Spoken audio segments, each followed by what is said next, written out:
One of you guys said to me, just sit in a squat, kind of ATG, and just do calf raises that way. Hold onto an upright for balance and just kind of lean back, stretch your ankles and contract.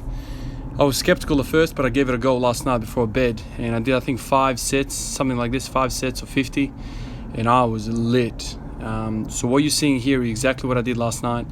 I ended up doing this morning. I got up a little bit earlier before work just to get all this stuff in, but I did 10 sets of 50, and the sensation is different. It feels like it hits you right near kind of the Achilles, but to the lateral side, kind of like the outside. It's kind of like a weird muscle. I don't know what the hell it is.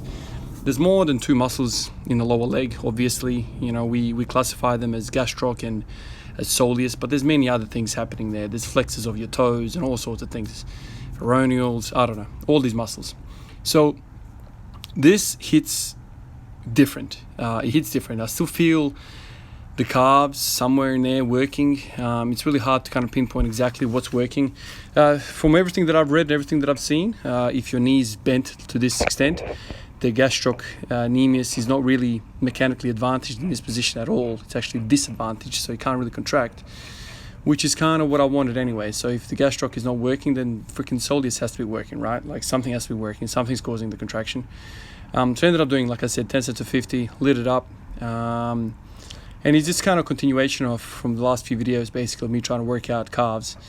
Some more discussions last night. Guys are saying you have to go for a run. Run is the best thing for you. I think you're probably right about that. It's just the frequency of running right now for me has to be really, really low. I think the last time I ran was over a week ago now, I think. It took me that long to recover. But I'm trying to kind of mimic that sensation without the pressure on the whole system when you're running. You know, some of you guys said jump rope would be a good idea. You know, jumping rope, just jumping in general, sprinting, all that kind of thing. With sprinting though, I'm skeptical because I've got an athletic background. I play basketball. I don't know how sprinting it is, man. Sprinting is basically like your main movement, man. Like you can't sprint and not get absolutely hammered.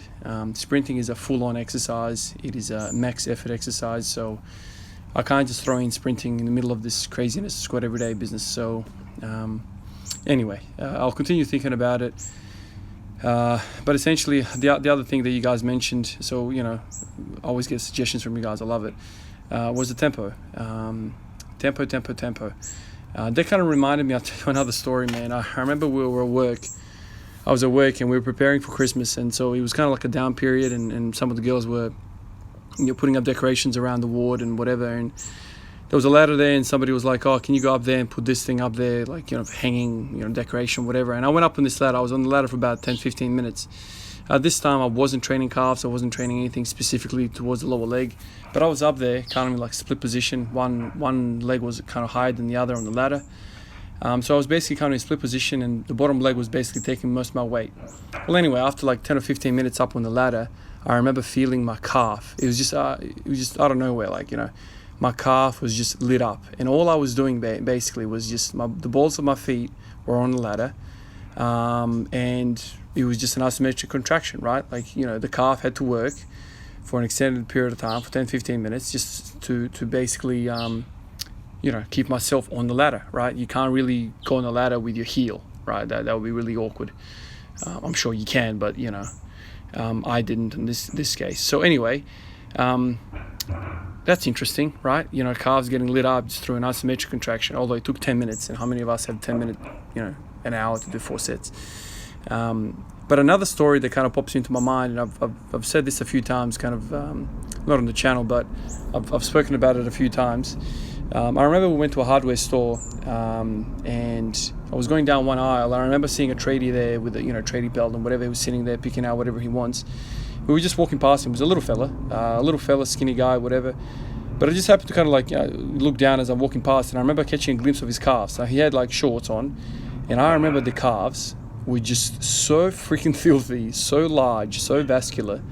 He almost like, I took a double take. I looked back at him, you know, for the rest of him.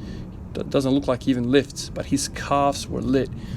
I said to Dad at the time, I'm like, man, look at this guy, man. Like, what the hell, man? Like, how can he have such disproportional legs?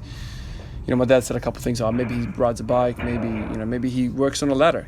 So my dad said that without even me mentioning the story from work. So that's an interesting thing. So these muscles should be worked every day, basically, because these guys who are riding bikes every day and climbing ladders every day, they don't have sets and reps and whatever in their mind. They just get on with their day, man, and just focus on the job at hand.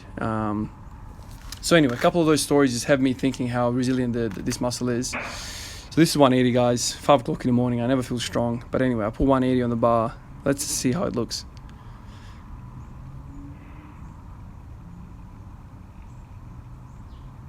Yeah, slow central. Anyway, so that's where I left it. No back off work, no nothing. So yeah, like these calves, man. I think a lot of us have this idea that bodybuilding teaches us to do 5 sets of 20 or 3 sets of 12 or whatever the hell we talk about. But this kind of feeds into that other video that I did about farmer strength. There are some things that just don't make sense to the lifting world. There are guys walking the earth, man, who have no understanding of bodybuilding, and they have body parts that are better than somebody that understands bodybuilding. And that's because we put limitations in our minds on what a muscle can do. As long as there's gradual kind of progression, gradual,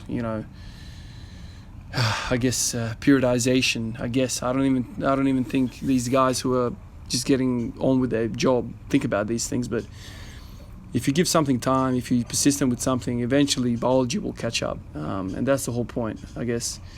There are some muscles in our body that are just different, man. Absolutely different. Calves are, I think, one of those. The reason why I spent 3 videos now, 3 days in a row talking about calves, is because I feel like a stronger calf is a longer calf. And if you have a longer calf, you're more likely to get into better positioning with the squat. Some of you guys actually mentioned Matt Wenning.